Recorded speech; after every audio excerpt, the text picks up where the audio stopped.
अरे मांगना है तो अच्छा मांग लीजिए। किसी की कार देखते हो ये मांग लो मेरे लिए आ जाए, और मेहनत करो।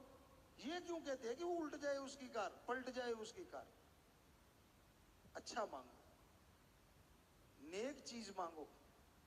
पता तब चलता है जब आप सत्संग में आते हैं। उसके आए बिना कुछ भी पता नहीं चलता, समझ ही नहीं आती। अब बुराई का कोई स्कूल कॉलेज नहीं होता। समाज में, वर्ल्ड में है, पूरी दुनिया में, इंसानों में है। कहाँ है स्कूल बताइए? निंदा करने की हुई कोई ट्रेनिंग कहीं पे? हमारे उठने की देर है देखना। सारे नहीं करते, पर थोड़ी थोड़ी तो जरूर आदत सी पड़ी हुई है। वो ना भैंस थोड़ी सी चाट खा के दूध दे देती है, आटा डालते ना ऐसे, तो फिर आराम से टिकी रहती है। आप जानते किसान भाई, गऊ भैंसों को डालते होते ना वो चाट की आदत पड़ी हुई है। कितना ही समझा लें हम, देखना वो कैसी बैठी थी, देखना वो कैसा था।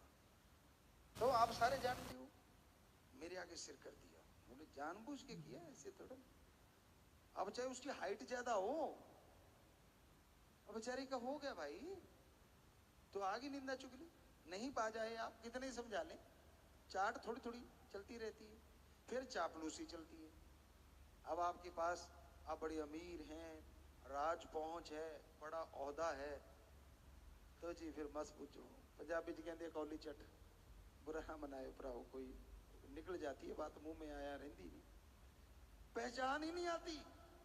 आप कुछ भी बोलो, कई तो ऐसे होते हैं आपके बोल को गिरने नहीं देते। हाँ जी बिल्कुल ठीक है, आप जो बोल रहे बिल्कुल सही है। हम भी फेस करते हैं ये चीजें, हम कौन सा झूठ बोल रहे हैं। हम कुछ कहते हैं हाँ जी बिल्कुल, हमने अरे ठीक भाई अभी तो आधी बात हुई है, हमें पूरी तो कर लेने दे। तो ये चलता है। ये दूसरा ये हो गया। तो क्या चापलूसी की कहीं ट्रेनिंग है? कहीं निंदा चुगली के स्कूल हो, चापलूसी करने के कहीं स्कूल हो, बेईमानी करने के कहीं स्कूल हो, कैसे किसी की जेब काटनी है इसके कोई स्कूल हो? शायद थोड़ी ट्रेनिंग देते होंगे जेब काटने की तो शायद। तो कितनी और बुराइयां हैं, काम वासना है, क्रोध है, लोभ है, मोह है, अहंकार है, मन है, माया है, बहुत सारी चीजें हैं। क्या इनकी ट्रेनिंग है कहीं पे? नहीं है। ऑटोमेटिकली इंसान के अंदर रजो तमो सतो गुण है, उनको अवगुण के में बनाते हुए पता ही नहीं चलता कब। वैसे तो ये गुण है, पर अति हो जाए तो ये अवगुण हो जाते हैं। तो कहने का मतलब, आज समाज में बुराइयां ज्यादा फैल रही हैं। आपके दिल की बात कह दो तो कहने वाला सही है, दिल की बात नहीं कही तो कहने वाला जहर जैसा लगता है, कड़वा लगता है। पर संत क्या करें, उनका तो काम ही सच बोलना होता है। चाहे कोई कुछ भी कहे, कुछ भी तसीहे दे दे, सच बोलने से संत ना बाज आए थे, ना आए हैं और ना कभी आएंगे। संत ही झूठ बोलेगा तो यकीन किस पे करेगा आम आदमी? हमारे पास कई सज्जन आते थे और कहने लगे गुरुजी आपके पास आते हैं ना तो एक दिक्कत आ जाती है। हमने कहा क्या? कहते हम सोच सोच के बोलना पड़ता है कि गुरुजी के सामने तो कम से कम सच बोलो, सारा दिन तो सबको बेटे बेटे देते रहते हैं, बेटी तो देते ही। सो बुरा ना मनाना भाई, समझने वाले समझ गए होंगे, हम तो वैसे इशारा सा किया है। सो आज समाज में ज्यादातर लोग झूठ के पुजारी हो गए हैं।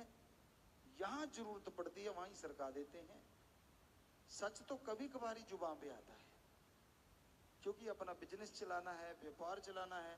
कहते गुरुजी आपको बड़ा पता है, उसके लिए 100 झूठ बोलने पड़ते हैं। लागत मूल्य पे दे रहा हूं तो फिर दुकान कैसे खोल ली इतनी बड़ी? अगर लागत मूल्य पे दे रहा है तो ना जी, मैं तो कुछ भी नहीं लेता जी, हम कौन सा दे रहे हैं गिफ्ट, अच्छा आने दे मेज के नीचे से आ। तो मतलब बोला, अब कड़वी बात तो कड़वी होती है भाई, क्या किया जाए। ज्यादातर ये चलता है समाज में और चल रहा है पूरे वर्ल्ड में। तो इसकी ट्रेनिंग कहां से ले ली? बीच में उस्ताद बैठे होते वहां से तो ले ली होगी, लेकिन क्या इसके स्कूल कॉलेज यूनिवर्सिटी है कोई इन चीजों की? नहीं है ना। पर जब राम नाम लेना होता है तब इस सत्संग रूपी स्कूल कॉलेज में आए बिना समझ ही नहीं आती सच क्या है और झूठ क्या है। इसलिए बेपरवाह जी ने यही भजनों में समझाया है कि सत्संग में आओ, सत्संग सुनो, विचार करो और अमल करो। आप सुन ली आपने बातें, खुश हो लिए, कड़वी भी लगी होंगी भाई, करारी सी भी लगी होंगी, और कईयों को बकबकी लगी होंगी, लेकिन कईयों को सही लगी होंगी। कई ओपन माइंड होते हैं, कई नैरो माइंडेड होते हैं। ओपन माइंड वाले को लगता है हाँ यार इसमें कुछ गलत तो कहा नहीं, और हमें इसमें कोई लाभ भी नहीं है। यकीन मानिए हमने कोई दुकान नहीं खोली हुई भाई, ये सुनाने के बाद पल्ली बिछाएंगे या आपसे कोई पैसा लेंगे या कोई चंदा काटेंगे, ऐसा कुछ नहीं है। हम तो आपके सेवादार, चौकीदार, नौकर हैं, और राम जी से अपनी तनख्वाह ले रहे हैं, और वो भी उनके इश्क की, उनके प्यार की, उनके मोहब्बत की।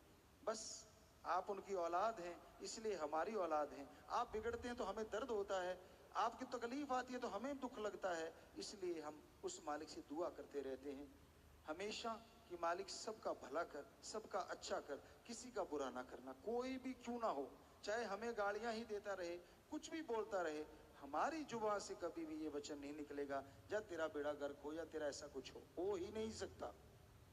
हम तो यही कहेंगे कि मालिक तेरा भला करे। बेपराजी ने भजन में भी लिखा है कि राम का नाम जप ले, कल परसों हमने शायद एक भजन बोला भी था, अल्लाह है तेरा भला करे, राम तेरा भला करे, प्रभु तेरा भला करे, गॉड तेरा भला करे, वाहिगुरु तेरा भला करे। भाषा अलग है, बात एक ही है कि एक ही है भला करने वाला। ओम, एक ओंकार, ला इलाहा इल्लल्लाह, अल्लाह ताला एक है, जो द सुप्रीम पावर गॉड। सो एक ओंकार, तो कहने का मतलब वो एक शक्ति, एक ताकत है, उसका नाम लीजिए, वो आपका भला करेगी, वो आपको स्ट्रेंथ देगी, विल पावर देगी, शक्ति देगी, जिसके द्वारा आप बुलंदियों को छू सकेंगे, हर अच्छे नेक काम में, हर भले काम में। पर वो आपकी सोच फैमिली तक सीमित है तो उनमें आपको तरक्की, थोड़ा सा बढ़ गए समाज तक आ गए, वहां की तरक्की के लिए कुछ ना कुछ आइडियाज आते रहेंगे, और बड़े हो गए तो देश की तरक्की के लिए वो भी आइडियाज आएंगे, और भला सोचने लगे तो कहते ना एक ही कुटुंब है पूरा वर्ल्ड, हमारा धर्म कहता है, तो फिर पूरे वर्ल्ड के भले के लिए भी सोच आएगी। और ये सोच जब आ गई तो समझ लीजिए इंसानियत की चरम सीमा पे आप पहुंचे हुए हैं। बहुत ही अच्छी आपके अंदर गुणों का आवास बन गया है, निवास बन गया है, यानी गुण आपके अंदर आ चुके हैं। तो भाई सोच की बात यहां तक आप लिमिट रखते हैं, आपकी सोच है राम का नाम, ओम हरि अल्लाह वाहिगुरु गॉड, खुदा का नाम आपको उस सोच के लिए जरूर तरक्की देगा, भला करेगा आपका, आपको ताकत देगा। इंसान इंसान है, भगवान में कमी कोई नहीं निकाल सकता, इंसान में कमियां हो सकती हैं, इसमें कोई दो राय। सतगुरु में नहीं हो सकती, पीर फकीर संत सच्चे रूहानी सूफी नहीं हो सकती। दुनिया लाख कहे, कुछ भी कहे, कबीर जी को क्या छोड़ा, श्री गुरु नानक देव जी महाराज को क्या छोड़ा, कितने संत पीर पैगंबर ले लीजिए आप, और आज उनकी वाणी को हर कोई नमन करता है, सत्कार करता है, इज्जत करता है। सो कहने का मतलब, बाकी आपसे अगर गलती हो जाती है, पर आपके अंदर हिम्मत दी है भगवान ने, खुद मुख्तियारी दी है, यानी खुद को अपग्रेड करने की या लो ग्रेड करने की मालिक ने शक्ति बख्श रखी है। आप चाहो तो अच्छे कर्म करके भगवान को भी देख सकते हो इस मृत्यु लोक में, और अगर चाहो तो राक्षस भी आपसे शर्मा जाए, वो आपके ऊपर निर्भर है। तो इसलिए संतों का काम सत्संग में बताना होता है, समझाना होता है, और ना किसी से बैर ना किसी से विरोध होता है, सबका भला मांगना, सबके लिए भले के लिए दुआएं करना उनका जिंदगी का मकसद होता है। सूफी संत, रूहानी संत क्या होते हैं? समाज में रह के समाज का भला करना उनका कर्तव्य बन जाता है, क्योंकि भगवान की जो भी औलाद है उसको वो अपनी औलाद समझते हैं। संतों के कई प्रकार होते हैं, सुन समाधि में बैठे रहते कि जंगलों में जाके, वो भी संत हैं, ये नहीं कि उनमें कोई कमी है, अलग श्रेणी है, और कोई अलग तरह से, कोई अलग तरह से। लेकिन सूफी रूहानी संत का मतलब ये होता है कि वो जितनी भी प्रकृति है, प्रभु की बनाई सृष्टि है, वो प्रभु को अपना सब कुछ समझता है, और इसलिए प्रभु की बनाई सृष्टि को अपनी औलाद की तरह समझता है।